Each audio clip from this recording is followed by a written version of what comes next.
All right, welcome one and all to another magnificent Terran Tuesday. We have gathered here today to talk about children's media. But before we do that and we allow everybody to gather, Black Knight, tell us how you've been. Hello, hello. I'm okay.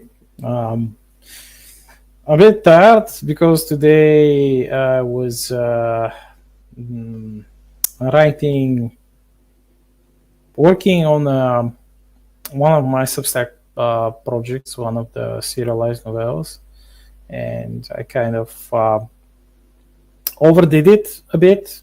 Um, and just before we began, I kind of realized that I forgot to write the Tanka poem, which I will have to do uh, later, I guess.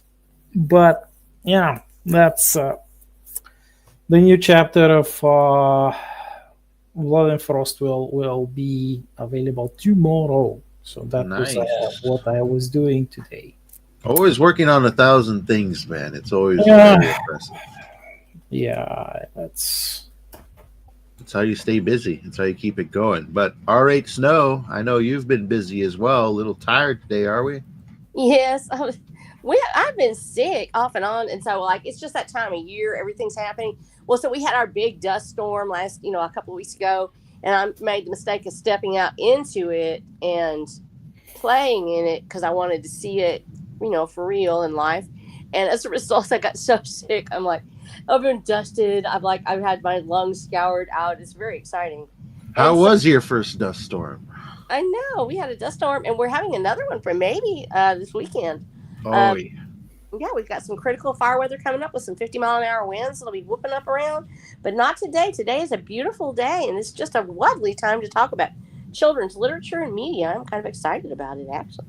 Yes, I think it's actually a rather underrated genre. What made me kind of bring this up is because I was watching a video. They were talking about a particular piece of children's media, and they kept on kind of waving away. Oh, well, it was written for kids, so it doesn't have to make sense here. It doesn't have to make sense. They're like, no, just the fact that it's written for children doesn't necessarily mean that you get to skimp out on the logistics of it all. It doesn't mean that you get to kind of play fast and loose, because it's just as important, if not in some regards, a bit more important to kind of give young minds um, interesting and sophisticated topics to grasp onto, which is what a lot of magnificent children's media, from literature to movies and back again, has produced. But I know I'm not the only one that has an opinion on this. R.H. Snow, I know you usually got a pretty good opening salvo for us. Oh, well, thank you so much. Well, I think that when we talk about the history of children's literature, first of all literature, especially oral written tradition, was spoken. Media was spoken for children. Groups would sit around the campfire, and whether it was old men or young men or children, if you were in a community setting, you were going to have children somewhere present. And they weren't just siloed off away into a corner, not unless you were having a meeting of warlords or something like that. And so, if you had a communal fire going, you would have people coming out, and all stories were written for children because a great majority of your tribe would be children. You have that heavy understory of when you have the pyramid of population. In most tribal communities, you have a large portion of children, and they have to be kept with adults. They're not out running around the woods, getting eaten by bears. They're going to sit at the table. So even whether we're talking about Beowulf or we're talking about any of the old legends that have been spoken over the campfires, the Arthurian legends, all of these stories were spoken in front of children primarily, unless you were in the court of kings. And that's when you get the bawdy retellings and the things that are a little bit more adult in nature. But so when we see these great stories of heroism or struggle or triumph, or the fairy tales that we are very commonly referred to as fairy tales now, but are the folk tales of legend. We hear these are made as cautionary tales for young people and for old people. And as we moved into the age of being able to print books and being able to distribute media, we started to see sort of a segregation take place as people wanted to be able to put a child in their lap and read a storybook of some kind. And we started to see novels being written for children, but they still had an adult element. They could be read by adults and still enjoyed. And while my primary occupation when I was younger actually was as an early childhood educator. And I took child development. I have a Bachelor of Science in early childhood education, with child development as being my biggest one, from 0 to 9 years of age, with a minor in special education. And so I'm very big into the developmental elements of books, and when we look at pictures with children and put them in our laps when we talk to them. But there is beyond those stories that are designed simply just to plug into the hardwiring of a child's mind, we have stories that resonate with adults and children alike. And it's not just because they're simple and sweet and they're innocent. It's because they are designed to simplify our method of thinking and speaking to a purity where the point comes through quickly. And it is, whether it is Hans Christian Andersen with Little Match Girl, or it is Shel Silverstein with The Giving Tree, or we have, of course, the great The Velveteen Rabbit. Whether these stories that we have that are designed to put a point across quickly and effectively and still do it in such an emotional way that people latch onto it for good or for ill. I Love You Forever is one of the ones. And I think that we have a tendency to simplify them too much, is to push them away. Like you said, to say this is a story that's just written just for little children and it's not for adults. But the truth is, it is written for the adult reading it and for the child that is reading it as well. It is a bond between generations. And as we move into children's media, as we get up from there, we start to see even more segregation. As we saw, there were stories just written for children. There were ones that, literally you'd put kids to bed at a certain time. When I was growing up, it was in the late mid 60s, late 60s, and then into the 70s. Kids usually went to bed at a certain time. They would go to bed around 8 o'clock, and the programming on TV would change. There was family programming, and then there was drama, which was considered to be more adult fare. It was still considered to be appropriate for anybody who might be watching, but it might be considered to have darker elements. There might be a murder mystery or something else on. And so children's programming was early in the evening. Usually you had a cartoon hour, then you had the news, and then you had family programming. Children would go to bed, and then they would sew. And so you had this segregation take place as well. But we started making forays into some great children's literature, great children's media and franchises that actually bridged those gaps. I would say probably one of my favorite ones is Justice League of America. Certainly was one that I thought bridged that gap well, that it could be watched by an adult or by a young child, and you still would have this element of wonder, and you would catch things you wouldn't normally catch. And then, of course, Batman the Animated Series, one of my favorites of all time, which to me really, really hit on all cylinders as far as probably winning one of the apex of children's animated shows that was able to be watched by children. And as an adult, I watched it. It was just absolutely mind-blowing. And I could share it with my daughter, and it was a link. And so when we look at these things that we have out there, whether it's in media or now we're primarily on the computer, and we see all these little snippets, these maybe 5-minute videos that we have that kids watch, and we see now that they are only watching by themselves. Parents will put them down and they walk away from it, where TV used to be able to see it all over the house. You could at least hear it. You could know if something was going on that was not really what you want your kids to know, or maybe it wasn't what you were thinking you might want them to find. Well, now we have children that are just right in front of a small screen, and they're absorbing it, and they're interacting only with that screen. And we need to take our time to get back into that mix, to get ourselves as adults back into the play of children's literature. And as adults, even if you don't have children, to go and watch it, to go see what they have. We'll be talking about one, but the one right at the top of my list right now probably is Bluey, because for a person to be able to go in and say, okay, I want something that's going to speak to me as an adult, but I want to know what children are watching, or I want to know what people in the world right now are bringing to children. If you want to know, go look at their media, go look at what's being fronted to them, what's being sold to their parents. Find out, because this is going to give you that next generation of sci-fi and fantasy readers. They're already right there. there's no reason for us to write only for adults. And in fact, one of the things I have on my heart is that I really want to go back in and write a children's series when I finish Watcher the Damned, because that's my first love, of course, is children's literature. And I've written some books in the past, and I haven't published them yet because you have a whole different format for it. But we're going to see some interesting things taking place in the next few years as children's media evolves rapidly in this dynamic situation we have with AI media and our own changing technological dynamics. And I kind of want to leave it right there for right now, and then we'll get back into some of the other ones I talked about later. Definitely. I think you covered something great. Like the whole litany, I felt like I just been taken through a timeline of storytelling, learning things I didn't even know. I didn't know it all began basically storytelling being more of a kid's genre of entertainment.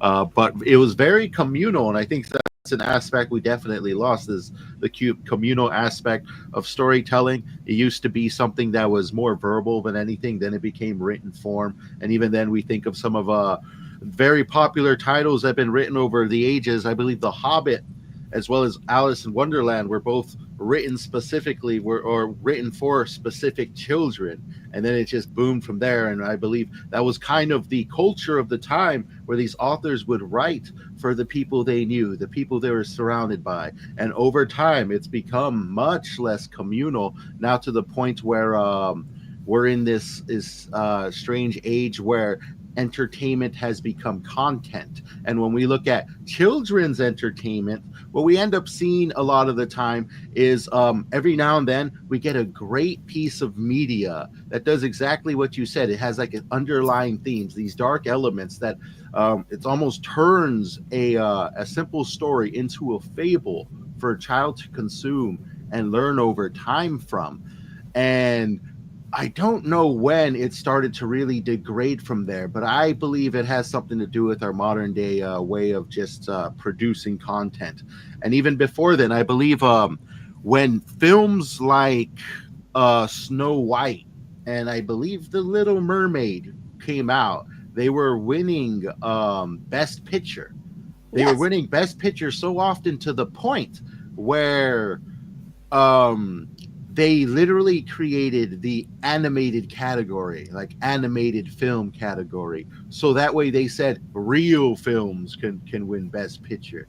But, I think that just helped with the degradation over time. And now there is this onset that kids' entertainment is just a distraction, which frankly, it's a little insulting, because I actually almost accidentally written a children's story, which was one of my best received, which was the short story Glimmerleaf, which all my readers and people who consumed it told me it had this excellent blend of childlike whimsical, like this just childlike whimsicalness and touch of horror, which I want to touch on soon, but I want to hold that for a little later in the conversation, is sort of like the darker aspects of child literature in that sense. But Black Knight, I know you have something to say, coming from completely different culture on the other side of the world over there, on how you see this form of entertainment or literature. Well, I have a couple of thoughts about it. It's mostly again coming from the different, a bit different perspective, that in at least in the beginning we had as little children we maybe did not have like a lot of unique children's media, like animation and comic books, etc. But we still had some pieces of literature and animation too. I'm not going to talk about games because we did not have games. It's like clear. Although it's at a certain point, like in the 80s, like the beginning of the 80s, the Soviet Union released some sort of a basic handheld game like Tetris, similar to Tetris.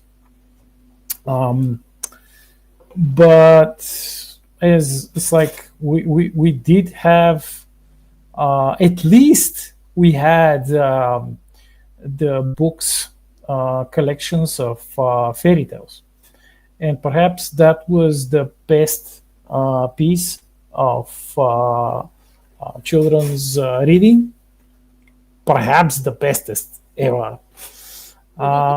Which I must agree that even though later we got some like bits and pieces of Western media, which kind of encompassed like this age. It wasn't. I couldn't compare it to the old fairy tales because they were old. They were classic, old Slavic fairy tales, and in most cases they are pretty brutal. They are quite brutal, and for those of you who may have read like the sanitized versions, which you can find on the internet and in some of the translated collections of fairy tales, it's like it doesn't compare. It's so sanitized that it's not even real. Like even in some of the sanitized versions, you have like the skulls with the glowing eyes and the famous Baba Yaga, who's actually more than just a witch. It's and Koshchei the Immortal, but it's what I'm touching here is the fact that you always had, at least here, we always had this treasure trove of old and in some cases ancient storytelling in the forms of these fairy tales, and even though the wisdoms which they convey to the listener or the reader are kind of like eternal, it's the effect that they have on kids is much more positive than just like as Snow said, like leaving them alone to watch the phone screen and like consume. Sad to say, sad to use the word consume, but that's what they're doing. They're not learning anything in most cases useful. They're just consuming tiny bits of schlock, masked as entertainment, which is like rotting their imaginations. When you lose your imagination, you get dumber.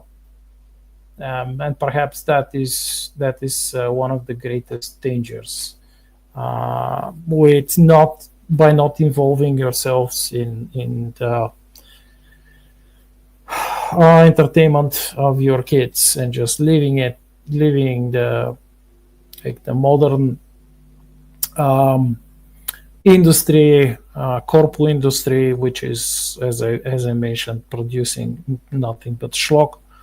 And they're even like cannibalizing the old corpses of the earlier versions of movies and TV shows, etc., which because they're creatively bankrupt and they cannot make anything, and creating new pieces of like comprehensive pieces of storytelling for children, it's not easy.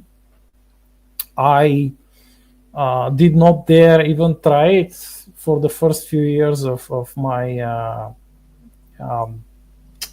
learning and writing process because my English is not that good, and only recently last year I dared write a few chapters of a project, like a really old project of mine, which I modified it. Um, it's it's um, it's something that I always wanted to create, but lacked the time and the skills to do. And As you mentioned earlier, it's not easy to write for kids, and just because a lot of people assume that kids are stupid, which is not true.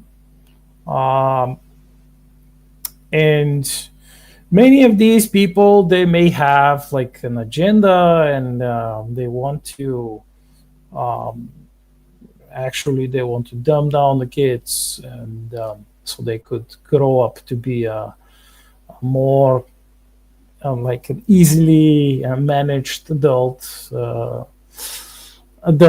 with that does not muddy the waters and just like um, works the corporate job, and is a yes man or a yes woman, and that's it. um, but but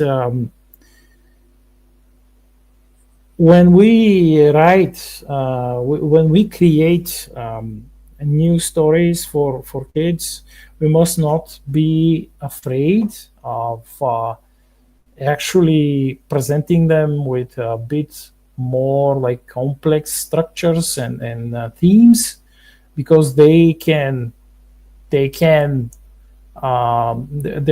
I said, the children are not dumb. Yeah. They will pick it up, and they will realize, and in most cases you will be completely and utterly like surprised at the level of their capability to understand all sorts of like all sorts of new concepts to them. And then this is perhaps one of the most intriguing ways to engage the minds of children and help them develop their own self determined thought, is to present them with concepts and words and things and ideas which they have not yet um, um, experienced in like anywhere in the media, and some things that they haven't seen, like for example unique creatures, Yeah. machines, etc. So they would in their attempt to better understand what this new interesting thing is, they would engage it with their imaginations, and in some cases they would imagine it better than us who created it. Yeah. That's the beauty of children's fiction is you can take some of the when well done, you can take some of the darkest and harshest themes and use the most fantastical and fictional creative portions of the mind to weave them in a way to gently deliver this message, this dark theme to a young, fragile mind to consume. And one of my all-time favorite children's books, which probably inspired me more than any other piece of literature, was The Never-Ending Story, which, funny enough, I've yet to run into another human being who's completely read the thing.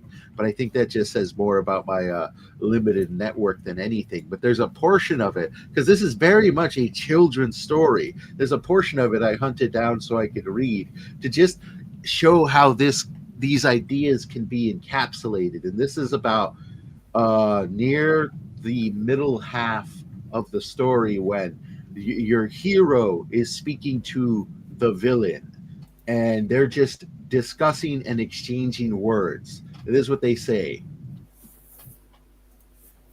But what happens to those lands and creatures of Fantastica when they are taken away by the nothing?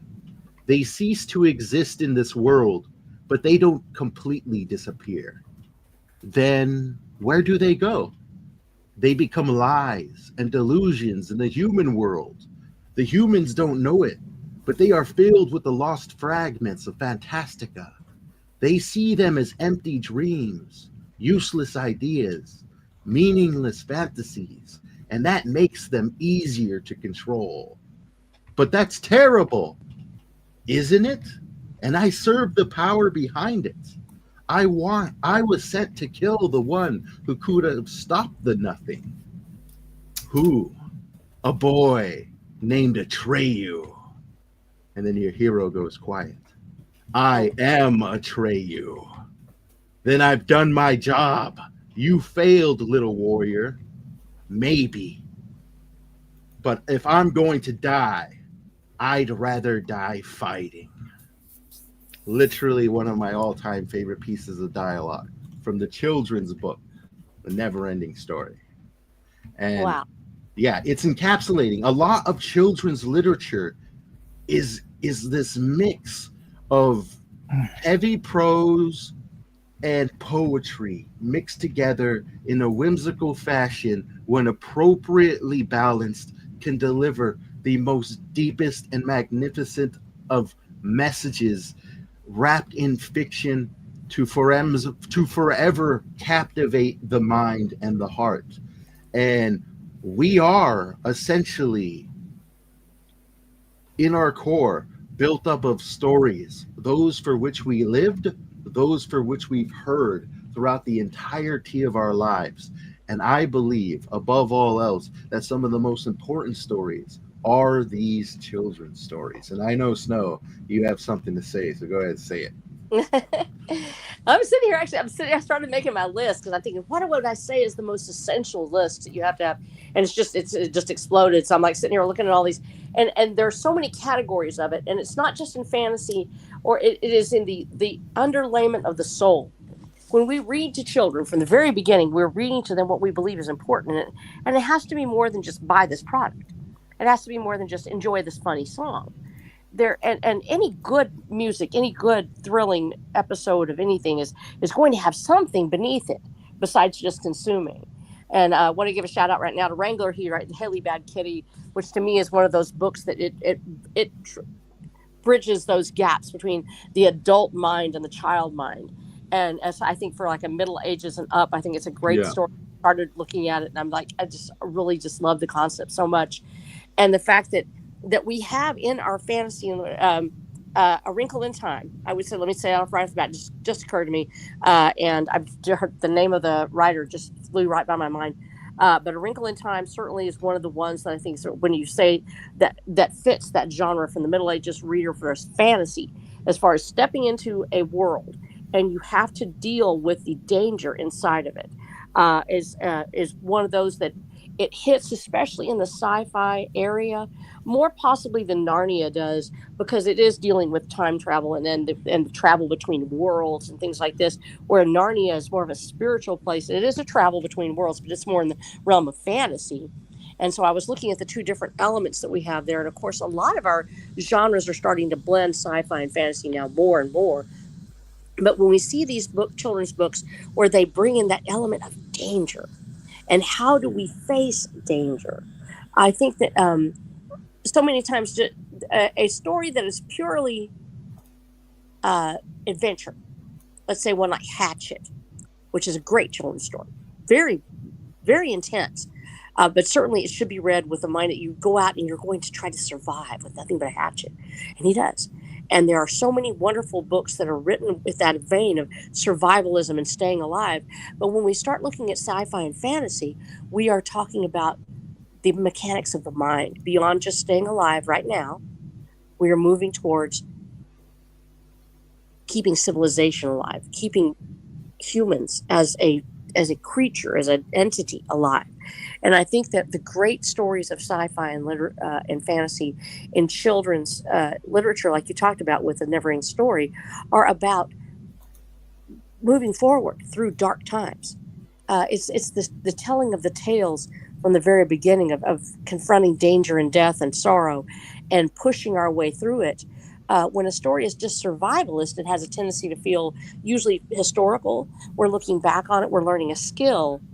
But in sci-fi and fantasy, especially, the focus is on the environment itself, the surrounding connection between the main character and the world in which they're interacting. Beyond just staying alive, it's advancing a society or advancing a community, usually something that is very deep and takes us, whether it's exploring iconoclasm or it's actually exploring how to keep communities alive. It goes into a greater, I think, detail than just the survivalist nature of a lot of children's instructional books, which I think of Hatchet as being an instructional survivalist book. And that has a little bit to do with Watcher of the Dam, because that's one of the things I loved and I incorporated into it, was the fact that I wanted those survivalist techniques and things that people could actually use to really stay alive in the real world. And when we incorporate that into our sci-fi and fantasy children's books, how to negotiate with somebody, how to go to somebody that's bigger and stronger and more terrifying than you, and maybe make a deal. That happens a lot in children's sci-fi and fantasy. I would say probably the one that I'll start here, because I think that you've heard me say it before. Frank L. Baum's The Wizard of Oz. As I said, I got to read the original. I had a neighbor; she had the first 6 books, the whole set, put out in 1910. And I was living in an old farmhouse in Idaho, in northern Idaho, actually in Nez Perce. And we had TV. It had just one station, and of course, so I spent a lot of time reading, and I read all the series. And it is a children's series, but it also gets very dark. Dorothy, not only is she negotiating the fact that she is living with Auntie Em, and that she's, this is not her, it's her aunt, but she still feels like the odd person out. This is not her mother or father. And she's not meshing with where she is. And she feels out like an outsider, and she wants to escape. And she does. And when she does, she finds herself in a world of danger. It's a beautiful world. It's a fantastic world, but it is a dangerous and terrifying place filled with enemies who want to kill her. There is no glossing over it. They're not being gentle with this. They want to kill her. And Dorothy must find a way to stay alive. She has to make alliances. She has to move forward through the kingdom, and she has to find the wizard. And when she does, it's not what she expected. That help was not there. And she has to make decisions that save her life and the lives of all those around her. And then she has to somehow find a way back home. Now, these are deep themes, and people didn't go, "Oh, you can't put that in this children's book because there might be a death." The Wicked Witch of the what is this? Is absolutely, or there's Wicked Witch of the East, whatever. She gets smashed. She gets just absolutely pummeled by this house. They don't pull any punches with the story, and I think that one of the things that cheapened so much of children's literature is when you take out death. And I'm not saying this to be evil, but death does exist in our world. It is part of us. And in fact, we see it more often in early children's literature because it couldn't be hidden. Children, frequently, there would be a sibling that would die in the family. You might lose your mother or father at a young age. You might be an orphan. Green Gables is another one that transcends that children's book versus adult book. It's one of those that it's not either one. It's a classic because it can be read by anyone at any age. And those themes of being abandoned and having no one to turn to, and you are all alone, but you're at the behest and under the will of others. And these stories resonate. David Copperfield, which is not a children's book, certainly, but Dickens heavily explores children's themes in his stories. And certainly if you're a Middle Ages reader or slightly older, you can read those stories. Death is prevalent everywhere, poverty and misery and sorrow. As we look to Mutiny on the Bounty, where there's a kid on a ship. Or Treasure Island. Excuse me, I'll go to Mutiny on the Bounty later. Treasure Island, where you have a child on a ship. And literally he's in there with pirates and everything else. He goes on this fantastic adventure. And there's death and destruction all around him. And there's also adventure and wonder. When we take those things out of children's stories, when we sanitize it so much that all it's about is the child that is sitting in front of the story and the storyteller that is telling them what to buy, then it takes away any real instructional nature. That's the reason why children do kind of gravitate towards some horror stories like R.L. Stein and the others that write these wonderful, horror for children can be tough to do.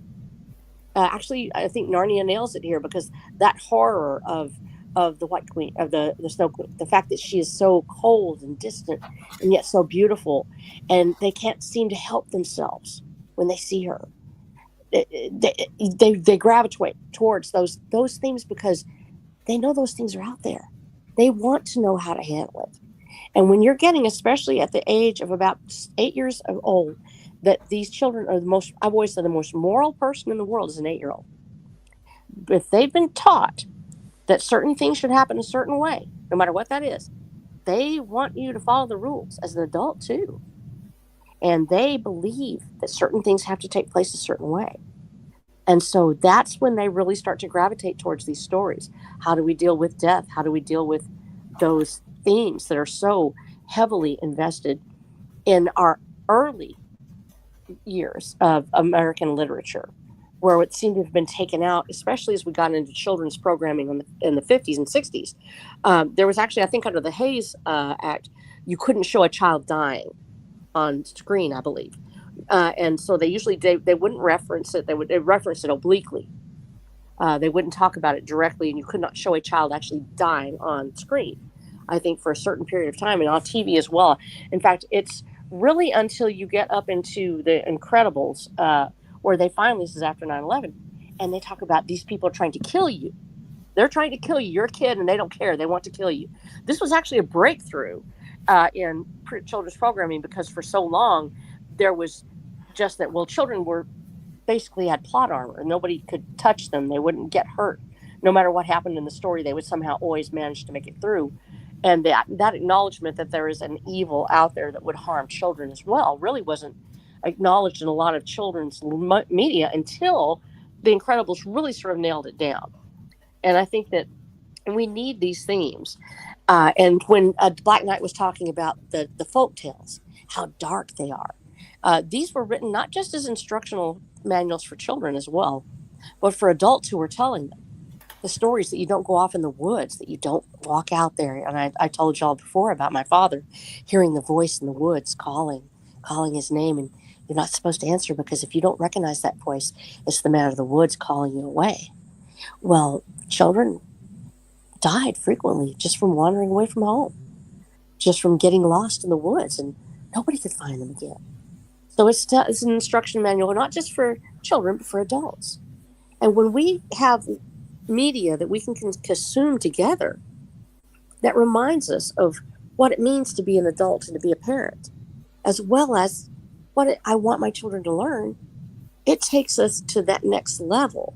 And I think there are some things that are actually starting to elevate to that point. There's been people have seen that there's a need for this, that young parents want to see something that will tell them about how do you negotiate this world with a child in it. And children want to know that there's adults out there that care, even if they're not your mom or dad, if they're an aunt or an uncle. That was one of the beauties of these stories in The Wizard of Oz. Dorothy does know that she's unconditionally loved by Auntie Anne. Tom Sawyer knows that he's loved by his aunt. You didn't have to have just your parents there. You could find somebody. There will be someone who will help you. You just have to go find them somewhere. And I think these stories need to be told. They need to be reconditioned into our lives, not just the ones that are right in front of us right now, but the ability to sit down and read a story with a child and walk through it together and discover it as an entity, whether you're aunt, an uncle, a friend, a mother, a father, a grandparent. And this is going to link worlds together. And we need this because we learned how to be adults and children together when we read and watch and find these great stories together.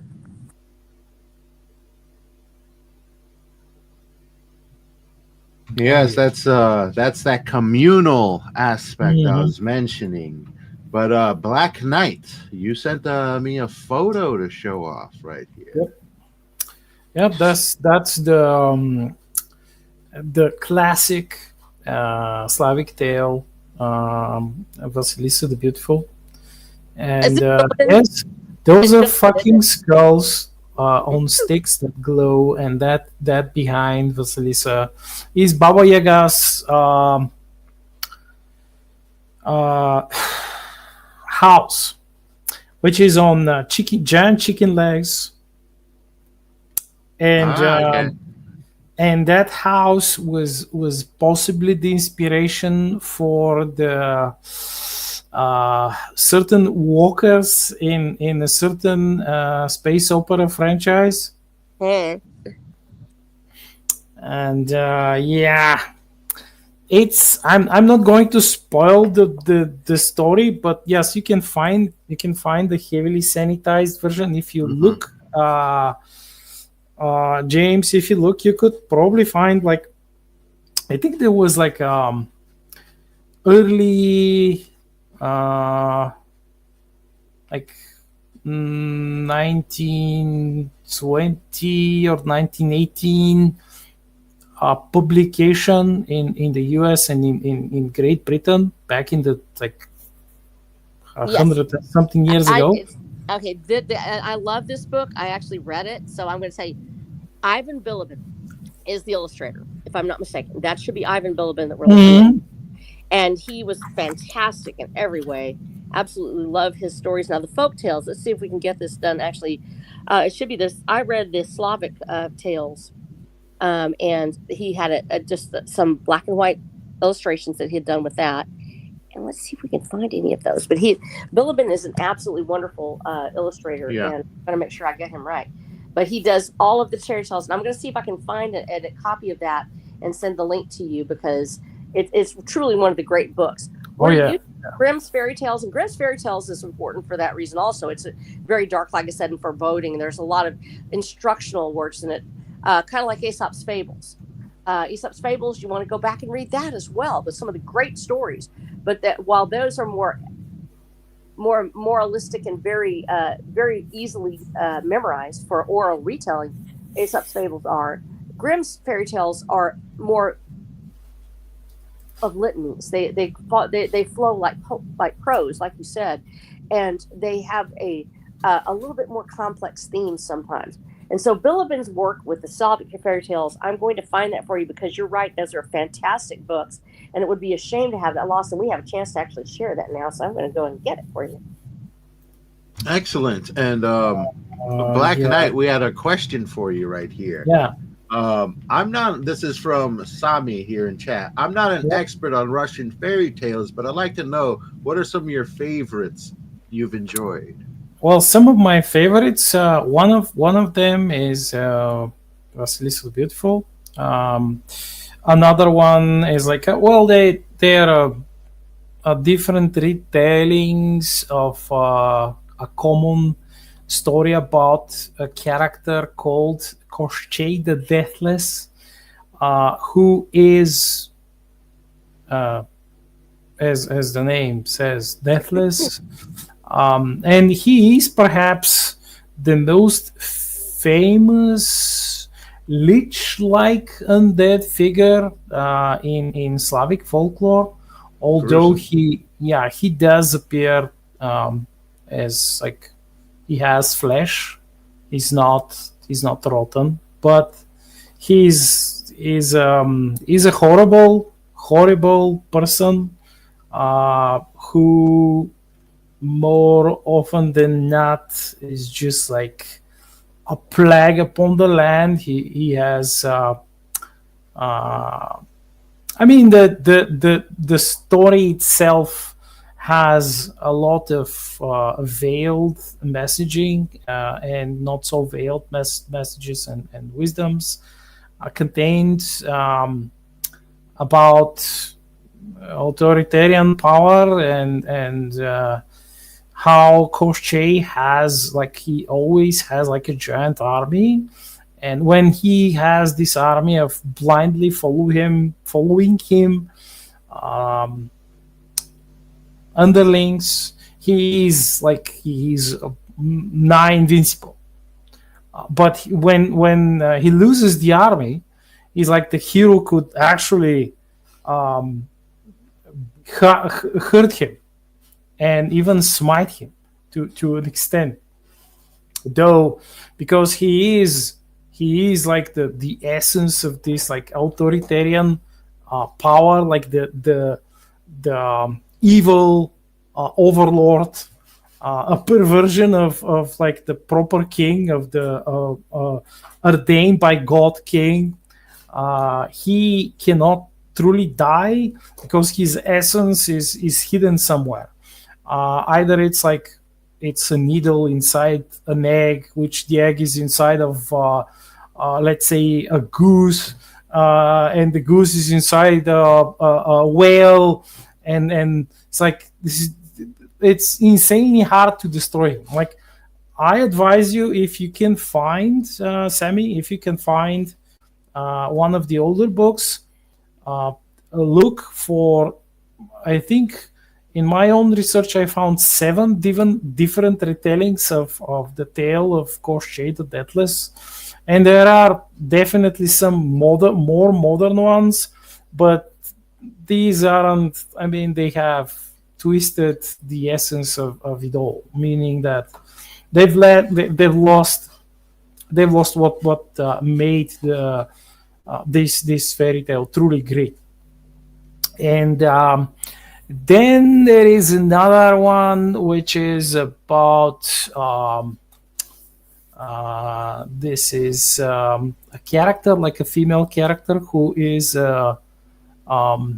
princess, I mean, a magician, sorceress, and she is like one of the quintessential wise princesses, and even in some of the tales, she doesn't use magic that much. She's like doing 1 or 2 things, and most of the let's see what the wise, was it the wise? I think it was the wise. Vasilisa the Wise, and there is like another one which is again about a similar character, but these are probably one of the best, at least to my own mind, Slavic fairy tales. Of course, there are a lot more, and there are different retellings, like from the old fairy tales. So the longer you look for them, the more retellings you will find, and this is perhaps one of the that was perhaps one of my most favorite pastimes as a kid, was like going from one library to another library and looking for the different fairy tale collections, because like some of them had different retellings of the similar fairy tale, and you get like different details. And I think there was one of the Soviet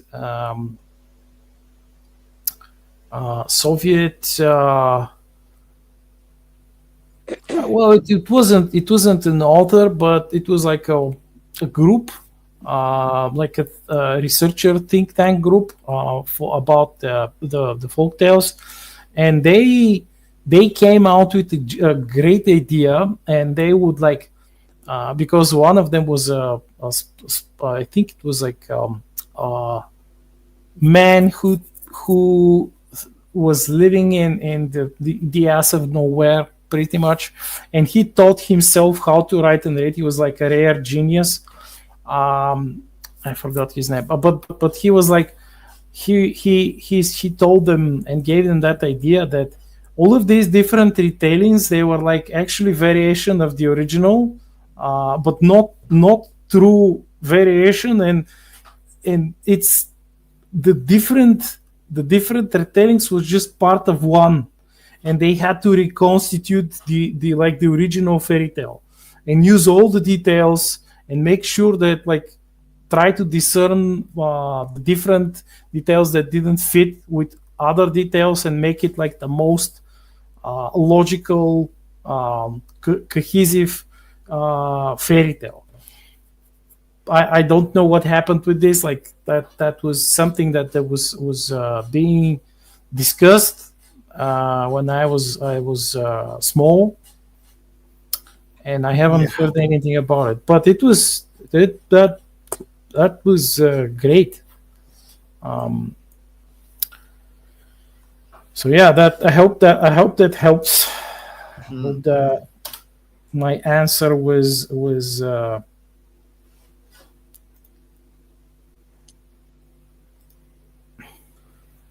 satisfactory.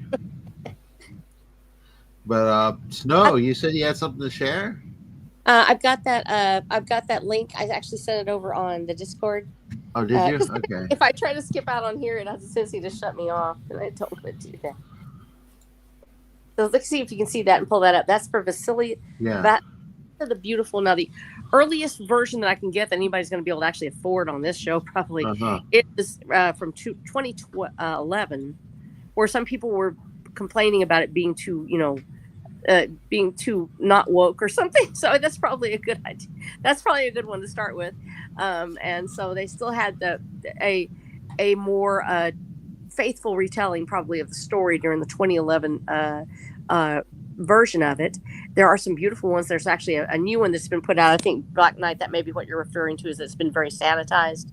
But there still are some good, beautiful photos and things like that of these books. And I'm actually thinking about buying this because this looks absolutely gorgeous. It's just there's some beautiful pieces of literature out there. Yes, they are. And he's finding the ones that are actually that are true to the original are very difficult. And I mean, there's times when things can kind of be let go of it. Maybe the story wasn't that great, but everybody loves it. You go back and look at it and you go, no, that's just no. But you pick through and you go and you say, okay, I want a faithful retelling of these stories. There are enough great stories out there that can be told the way they were told before. They can have that more complex language in children's literature. Things that we don't think of as children's literature anymore used to be children's classics. Mark Twain with Tom Sawyer. That's a children's book. It still has dark themes. It talks about racism and about overcoming terrible trials and going through the world sort of on your own as an 11-year-old boy. But it certainly is something that we read as kids. I mean, 8, 9, 10 years old, we were reading Mark Twain. And a lot of people are dumbing down stuff so much now that they don't wonder that they say, well, it's not for kids. They can't read it on their own. Well, you're not supposed to have to read it on your own. You have somebody read it to you. If we had times when we would sit in the classroom and the teacher would read long books. I mean, we read through the entire Little House on the Prairie series in like over a 2-year period at school that I was in. And it was a fantastic experience because everybody read it all the way through. There are books that are meant to be read out loud for a younger child, but they still can enjoy it. They still can listen to you reading that story. So I think we do children a disservice when we don't go into that complexity of language, when we don't share words that are written by the authors as they were written, not put in for a children's story or a bridge for younger readers or anything like that. I mean, those are fine. It's wonderful to have an abridged book for a child that really wants it, but they say they want that one. But I prefer to go to the unabridged original editions for any of those readers in that group. I said the picture books are a whole different world for me because it's illustration married to the actual words. They don't go without each other. Very true. And I would put in this category, when we look at the first picture books, we look at them like The Very Hungry Caterpillar with Eric Carle. That's a fantasy story. This caterpillar eats his way through everything, and there's a cautionary, note that you don't eat everything and get your tummy upset or whatever. But you're going to become a beautiful butterfly. Just go ahead and eat. And you have these wonderful little illustrations. Faith Regengold with Tar Beach. There is a fantasy story that works out beautifully. And if you get a chance, look that up. Great story. I loved reading that to my children in my classroom. So pictures went perfectly with this story. The Big Orange Splot by Daniel Manus Pinkwater is a fantasy story to a certain extent because the world changes around him as he has this artistic expression just suddenly tumble out of control, and it starts to affect everyone around him. And it's also a cautionary tale against HOAs. So if you love your homeowners association, you go right ahead, but a lot of us have trouble with those. And so it's a great story, a Big Orange Spot, look it up.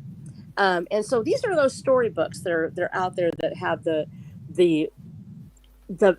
illustrations are so closely linked, like with Vasilisa the Beautiful, that you can't imagine them without the pictures. Then you have this next step up, which are the young reader books, and there actually are very good books that are written in that language, and they are original. And I will put out there A.A. Milne with Winnie the Pooh. The originals are fantastic. They're as beautiful as they are. The simplicity of the language, the way it's spelled, the way it's written, everything works. And a child that is 6 years old can read it. They can read it on their own. Frog and Toad Are Friends is a fantastic set of little books.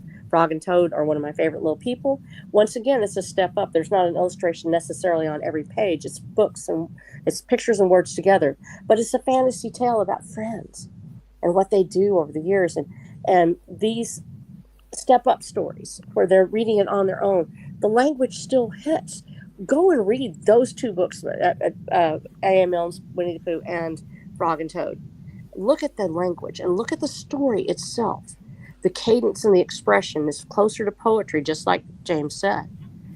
And then as we move up in the world and we start going those steps further and we go into the young readers group, whether it's R.L. Stine or the horror of R.L. Stine or the fantasy of Never Ending Story, and where it's not necessarily a deep dive into heavy prose, but it still carries that weight. And one of the best ones to read, it's not fantasy, it's not science fiction, and some of y'all are going to hate me for this, Where the Red Fern Grows. The book. Absolutely one of the most emotional, devastating experiences I've ever had as a child. Beautiful in every way, and so rough to read that my teacher had to lay her head on the desk and cry after she finished it. And all the rest of us were just sobbing in our seats beside it. If you haven't read Where the Red Fern Grows, read it. And then I challenge you to try to read it with your dad or your mom or somebody else sitting around with you, and just try to read it out loud. See if you can make it. If you make it a challenge, see if you can make it without crying all the way through this thing, because it's a great story about love and companionship. Old Yeller, there's another one. Let's all go there. The movie is devastating, so is the book. These are children's stories. But so if we go towards fantasy and we go towards the science fiction part of it, and we start looking at some of the things that we had in the older days with Jules Verne, I think he works for children. I think Jules Verne's stories are fantastic for children. Anything written by him, because of the gadgetry and the steampunk element that's now considered to be steampunk, that's there, I think works well for kids in that age group. And we want to let them know that these books are there. And the only way you can do that is make them available. Put them in your home. Have something there. If you don't want to buy those, if you want to have it where you can, you want to make sure that there's a book that they can actually just pick up and read. I'm a huge advocate of physical media. Y'all know this. Y'all know I'm going to beat this horse to death. Yeah. Get a physical book in their hands. Now, the digital media is wonderful when you can put it down on an iPad and they can scroll through it, and especially if there's sight challenges or if it can read for them. That's fantastic. But there is nothing that can replace the feeling of sitting next to someone and reading a book. And so get in there and get these stories in front of your kids. Have the books available. Put that palette in front of them. Say, here's a menu of books. What do you love? Watch where they go. Watch where they see what they want. You will find that they are choosing the pathway forward. When they're choosing between Narnia and Jules Verne, or between the Lord of the Rings, which even I read that when I was 12 years old. Those books, and some of them are more for perhaps older children, but they're choosing their pathway as a reader and later on as a human being. Those things that they gravitate towards are what they love. They're going to be picking it out on their own. They aren't allowing the algorithm to lead them to that next step. And that's what we're missing right now, is just having books laid out in front of you. And it's up to you to choose which one you are going to read. That doesn't happen on the iPad or on the phone where you're where YouTube is pushing the algorithm and it's going to show you what you're going to look at next. That happens on Amazon too. Amazon shows you what they think you want. How much better is it just to have things set in front of you and you discover it yourself without an algorithm deciding for you? Because we're at that place in this world where we now have a digital nanny that is over everyone, pushing towards us things that it thinks we want or things that it wants us to look at. And it might miss the thing that we need most of all. And that's why we need those physical books, that nothing between you and the book except your own imagination. Oh yeah. Wow, very powerful. Yeah, and you know what? You make a good point on how when editions are printed, people remove things from the literature as they go. Like I mentioned, it was either last week or the week before, how I received, I think it might have been even 3 weeks ago now, I received a book in the mail that I've been waiting on for like a month. I had to order it from India because, yes, I had to go so out of my way because there were images in the book that were referenced in the literature that all the modern day versions didn't have. And overall, the book in the first edition copy that I ended up getting, first print, first edition, it's a scan job of a first print, first edition. It has 177 images in between the pages, most of them hand drawn by the author themselves. That is so cool. And over 90% of them are not in modern day versions you find. You will not find these if you just purchase a version of this book, and there are many different ones of it off of Amazon. You even have some that call themselves illustrated versions, do not have a quarter of the images that are in the original. And even now I want to eventually hunt down and purchase the original piece of literature, just so that way I could have that authentic copy instead of the scan job. I like the scanned copy. It's a nice copy and it has everything I'm looking for, but to have the authentic piece and add it to my collection would be good, because I am a rare book collector, so I have quite a few interesting pieces. Yes. And I just love getting newer ones. And I even tried hunting down a few copies of The Never-Ending Story. I found an okay amount in English for first print English ones, but the story is initially in German, and that's going to cost me several $1,000s. Original German version. Yeah. But I cut. Actually, before we continue, I want to show you an image of Black Knight, because we were also talking about how adaptations a little bit keep things alive in art, and this is from a video game of Baba Yaga's house that they had in the game. Yes. This is their representation of the house. Let me see. Yeah. Oh, I love it. Oh, yeah, that's blow it up. That's fine. That's okay. It's like artsy a bit. Yeah, it's artsy, cartoony. It's beautiful. It's beautiful. It's like the simple the simplest description is just like a really small Russian log house, and the Russian log house looks a lot like the American log house during the pioneer days when people moved around and settled settled America. But the thing with this house, with Baba Yaga's house, is that it's much bigger on the inside as it is on the outside, because it is what? It's magical. And there are events in certain fairy tales where Baba Yaga is not even there. Like she pops up in the beginning. Maybe she's just like described that she's there in the fairy tale, but then something happens and she has to go away, and the characters actually interact with the house. So there are some fairy tales where the Baba Yaga's house on chicken legs is actually a character. Dude, that's so cool. That's insane. And there is like these skulls that you saw in the artwork for Vasilisa the Beautiful. These skulls, if they do not know you, these are like the point defense system of her house. If they do not know you and you dare like fuck around the house, they will laser eye you to nothingness. They will just fry you alive. It's no joke. And I love the fact that, and also it's because, and here it is. It's a children's story, obviously, but it's also a community story. And anybody who's ever explored the Russian woods or the eastern woods of Europe knows how dark and mysterious they are. oh, And they're scarier than deserts. Like you can get lost and die, and they will never find you. Like you have greater chance to be found in the fucking desert than in these forests. yeah, and I was just thinking, because you were talking about Baba Yaga's hut as being larger on the inside. That you walk in and it's this huge house. It looks like nothing on the outside, or it's got it's chicken legs, but it's not very big.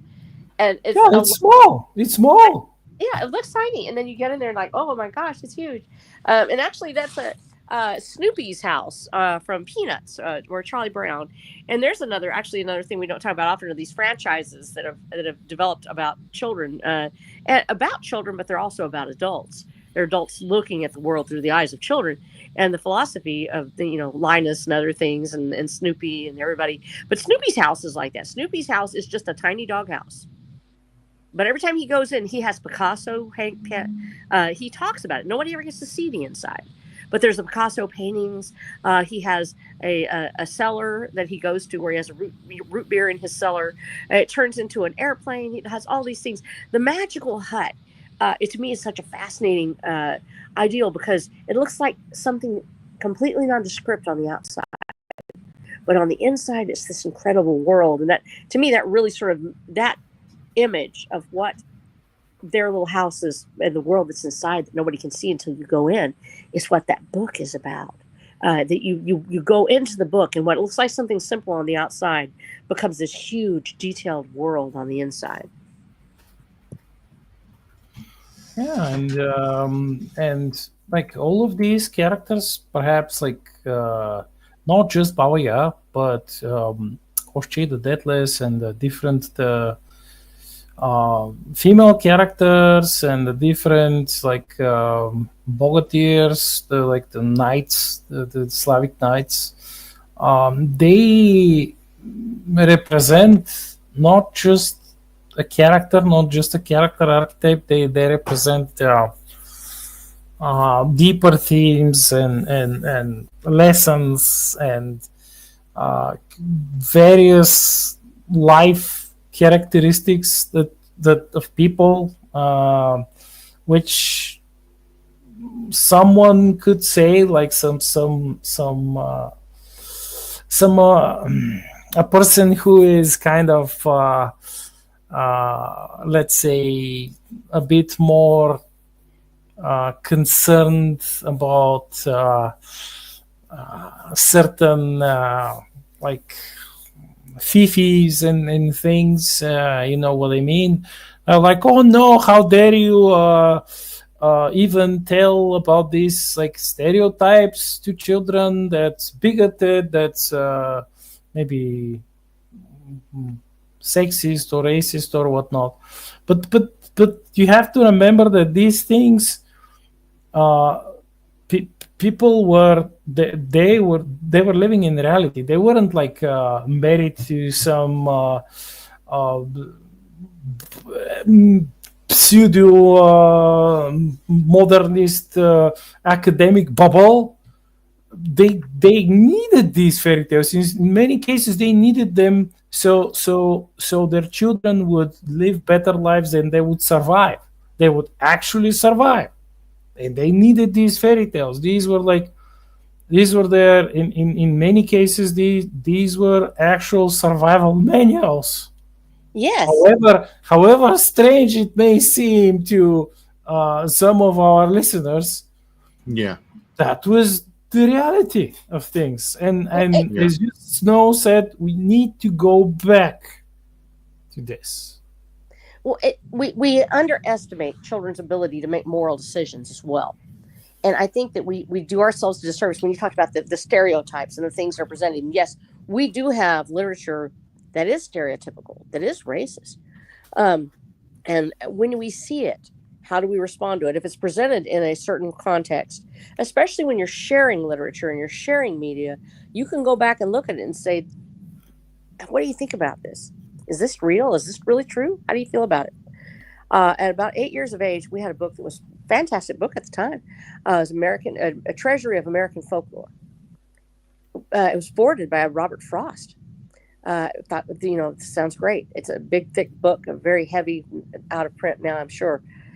One of the most racist tomes I've ever picked up in my entire existence. A great snapshot of, it was from the early 1900s, 1910, a great snapshot of post-Civil War America and of the divisiveness that was there, the stories that were out there, regarding racism and slavery and certainly sexism and other things as well, because they were taken directly from people that were out there and it was recorded. It becomes an important snapshot of who we were and what we might want to avoid being. And at the same time, I, as a child, I was repulsed by it. I actually knew this was a wrong thing. Me being exposed to this made me less likely to be racist, because when I read it, I talked to my parents about it, and they talked to me about it, and they had raised me to believe that people should be all treated as equal. I was sent to one of the first non-segregated schools in Texas. It was Charles M. Schultz Elementary School. It's one of the first ones that was desegregated. And I went there for my first year, so I grew up with other people of all types around me. So I knew right away that these stereotypes weren't real. They weren't good. And I made a decision when I read that it showed me what I don't like. We can be exposed to terrible things and we can decide we don't like them. When it's done with the appropriate manner, when it's done with the right feeling, we can teach people that hating someone or treating them badly is wrong. One of my favorite books of all time that I would always read in my children's classrooms as a teacher, I read it, was Hans Christian Andersen, The Little Match Girl. And you've heard me talk about this before, because it's one of the first real introductions that we have to people living in poverty as children. It is so beautifully told and so hopeful at the end, in spite of its terrible ending, that children will listen to it. And yet you ask the question, why did no one stop to help her? It's a little girl in the street. How is it that people could just walk by and not see her there? When you ask children this question, they want to know why these people didn't stop. You don't have to tell them. You ask them instead, what would you do? If you saw her on the street, what would you do? I don't have to go out and condemn somebody for not stopping for the little match girl. I just simply ask my children, I think I would want to help her. If I saw a child sitting in the street, I would stop, find out why she's there. And I always told my children, if I saw you and you were alone, I would make sure you were okay, because I love you. I wouldn't let something bad happen to you. And if I saw somebody I didn't know, I would stop for them too. These fantasies, these stories that we tell, they give us a chance to talk to people about things that can sometimes be so heavy and so heartbreaking that we sometimes don't want to read it. Children read these stories or they hear them and they think, oh, that's a terrible thing. Why would anybody do this thing? And yet they remember it and they love these stories. I would put the book out afterwards. I would set it down and I had a rack of children's books, and we had adventure stories and we had all sorts of, wonderful, because a lot of times children's stories don't get into the adventure part too. And I really like the adventure part of it. So it's not just about moralism. It's about being able to explore and go do wonderful things. And I would put it in there, and almost inevitably, after I read it, they would go back and they would look through it again and again. The illustrations were beautiful. I'll have to find it. And it was fascinating to me that with this story about a child being abandoned and lost and eventually dying, that people could have somehow done something. children still went back and they looked at it and they wanted to read it because in their mind, they were doing something in the story. They would tell me, this is where I save her. And I would tell them, you can write your own ending. The day will come when you will find somebody and you can write your own ending to this book because you're going to do the right thing. These children know. And when we see things with racism in it or sexism in it, when we find stories that have something unsavory, perhaps, that we look back and we go, that really wasn't a good way to think about people or say things, let them read. Let them find out for themselves. But always be there to talk and discuss, because you'll never know when that might be the way that you change their future and somebody else's future far in the distance where you will not be there, but the book still remains in their mind. The words still remain. And your guidance through that valley of the shadow of doubt in books, when we find things we don't like or things that may not be acceptable anymore, we can walk our way through it. And later on, they will be navigating those dangerous seas on their own, and they will remember what you read and what you said. Yes, a good children's piece of literature is essentially a fable full of lessons to learn.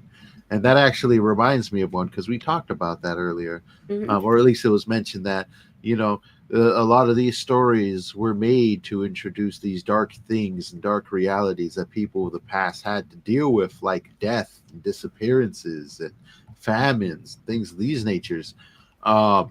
One of which actually just popped into my mind was a book called Zanzibar Tales by a man named George W. Bateman. I'm not sure if you heard about Zanzibar Tales, but essentially this gentleman went all over the African island of Zanzibar, speaking Swahili, sitting down around campfires with all the different folks of Zanzibar all over the place in their various villages, and he would write down all their children's tales, all the children's tales of Zanzibar. That they would tell him. They tell him in Swahili. He'd write it down, and then he later on translate it into English. And he wrote the book Zanzibar Tales, which is jam-packed with those types of stories. The ones teaching lessons, the ones with talking animals roaming about the jungle and things of this nature. And they're all made for little children, African kids, in the late 1800s, early 1900s. And that's one of the books on my to purchase list. But of course, I'm looking for a first press, first edition, as I often do. But that one is just jam-packed with all these foreign fables that you get a like this light understanding of the culture for which it was made for. And to this day, you can still buy various editions of the book for relatively cheap. But we are getting close to that half-hour mark, just a little over 20, just a little over 10 minutes before we hit it. I believe it's like 11 minutes. So let's go ahead and give some of our final thoughts and where people can find you. I want to start off with you, Black Knight. Well, as far as final thoughts, all I can say after ranting a bit too much about Slavic fairy tales, because You're sorry. But I mean, this is a theme. This is something I can talk a lot. But I am on the same track with all of you when I say that we need all of the themes which were sanitized and removed from the fairy tales. We need them back. We need everything back, because this is how we can prepare the kids for their lives as grown-ups later. It's like, yes, as you mentioned, we even need the so-called racismus and sexismus and everything. Like we need everything back, because these are priceless examples that the child will get without being directly exposed to said racismo, said sexismo, etc., etc. And it's almost like learning how to swim, but on the shore, while the trainer is like pouring water over you with the hose, so you can feel wet, but you're not drowning because you're like you're flapping your legs and your arms on the sand, let's say, on the bank of the river, but you're not drowning. It's like, yeah, this is something similar, but imagination wise, and it would help form a much more robust mind for pretty much everyone, for all the children. Well, it has been working for tens and thousands of years. But it's like, if it works, why change it? Well, they change it because they want to, you know what they want to do. We don't have to talk about it on YouTube, but yeah, that's pretty much it. And as to where you can find me on Substack at blackknight.com, substack.com, Black Knight. You can read all of my serialized stuff there, the very brand new stories, like the Shadow Fantasy Blood and Frost, the Vote Your Own Adventure, the series, which is the second in the second phase, the Province of Terrans, and today's bonus, which is no longer a bonus. It's like I'll keep writing it because people demand it. Yes. Hamster King. I advise you to also check the poems that I have, if you like poems, even though I kind of missed today's poem, but I promise that later I will post it. And you can also find all of my books on Amazon, the Star Shatter series, the 2 short story collections, A Mandate of Sword and Railgun, and Blood of Tyrants, and my brand new, at least in terms of publication, fantasy novella, Lord of Bones. Excellent. Yeah, I'm gonna get my copy of Lord of Bones next month. I know. But R.H. Snow, final thoughts, and where can people find you? Okay, well, final thoughts. Children's literature is not just for children. They are written by an adult, almost always, looking back to a place where they felt that something was needed. And the 2 I want to leave you with, first of all, is I'll Love You Forever. Love You Forever by Robert Mush, with illustrations by Sheila McGraw. And if you're not familiar with this book, it's I'll love you forever, I'll like you for always. As long as I'm living, you're my baby, you'll be. And this seems very simple. It's a story and the story of mother is singing to her baby, and she has the baby and she sings to it and it grows. And of course, eventually she becomes old and the son comes back to sing to her when she is passing away. But this story is not written by a man who had a baby. It's written, well, he's not a living baby. It's written for his wife who lost 2 little stillborn children. And he would sing this song to his stillborn children. I love you forever, I'll like you for always. As long as I'm living, my baby, you'll be. And so he sang this song until he couldn't hold it anymore. And finally wrote the story and put it into words. And when I went through my own miscarriages, and from a place where that child is no longer there in your arms or in your body, but They're always in your heart as long as I'm living. My baby you'll be. Was a story for me, not for the child I was reading it for. It became for me. And then the next one I want to leave you with is Oscar Wilde's The Selfish Giant. Oscar Wilde is usually an image of debauchery and debonair decadence of England in the late 1800s.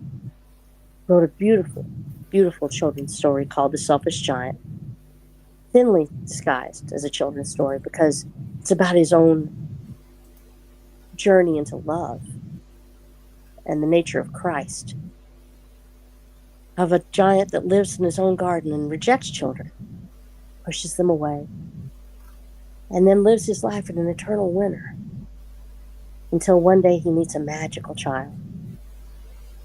And this magical child changes his outlook on not just life and children and beauty, but on the nature of God himself.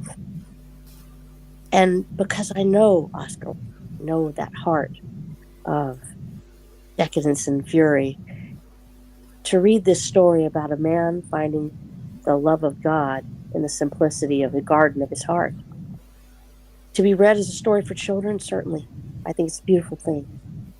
But it's even more beautiful when it's read for the inner child of the person who is now reading it. We all have an inner child. We have someone inside of us. Even if you don't have a child in your arms, even if you don't have children near you or in your life, we have children in us. We have children of our hearts that live inside of us. And our most important one is the one that we were, who we are as a human being. Going back and reading these stories of fantasy and faith and fable tell us something about ourselves. They give us tools that we need, even when we're old, to remember that there's a way through the dark forest after all. This is just part of the adventure. It's dark and the skulls are on a stick and we're trying to find our way home. And by golly, we're going to find it somehow or another. We're going to find our way home through the dark woods because there's always a guiding light out there somewhere.